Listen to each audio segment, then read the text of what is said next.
Diqqat xalqim, tezkor xabar. O'zbekistonda bugun qanday ob-havo bo'ladi?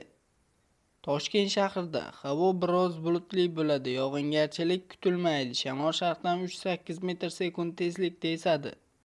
10-12 metr sekundgacha kuchayishi, ayrim joylarda chang to'zonlar bilan kuzatilishi mumkin. Havo harorati kechqurun 22-24 daraja, kunduz esa 38-40 daraja bo'ladi.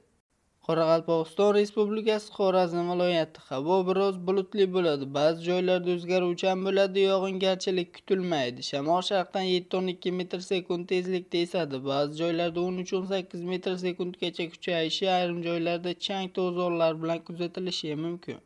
Harorat kechasi 20-24 daraja, kunduz esa 32-37 daraja bo'ladi. Buxoro va Navoiy viloyatlari havo biroz bulutli bo'ladi, yog'ingarchilik kutilmaydi. Shamol sharqdan 9-14 metr sekund tezlikda esadi, ayrim joylarda chang to'zonlar bilan kuzatiladi. Harorat kechasi 20-25 daraja, cho'l hududlarining ba'zi joylarida 28-30 darajagacha, kunduz esa 36-40 daraja bo'ladi. Toshkent, Samarqand, Jizzax, Sirdaryo viloyatlarida havo biroz bulutli bo'ladi, yog'ingarchilik kutilmaydi. Shamol sharqdan 7-12 metr sekund tezlikda esadi. Ba'zi joylarda 13-18 metr sekundgacha kuchayishi, ayrim joylarda chang to'zonlar bilan kuzatilishi mumkin. Harorat kechasi 25-29 daraja, kunduz esa 34-39 daraja bo'ladi.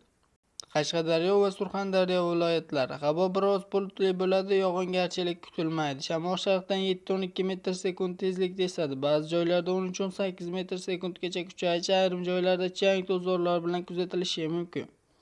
Havo harorati kechasi 25-29 daraja, kunduz esa 36-41 daraja bo'ladi. Andijon, Namangan, Farg'ona viloyatlari havo biroz bulutli bo'ladi. Ba'zi joylarda o'zgaruvchan bo'ladi, yog'ingarchilik kutilmaydi. Shamol sharqdan 9-14 metr sekund tezlikda esadi, ayrim joylarda chang to'zonlar bilan kuzatilishi mumkin.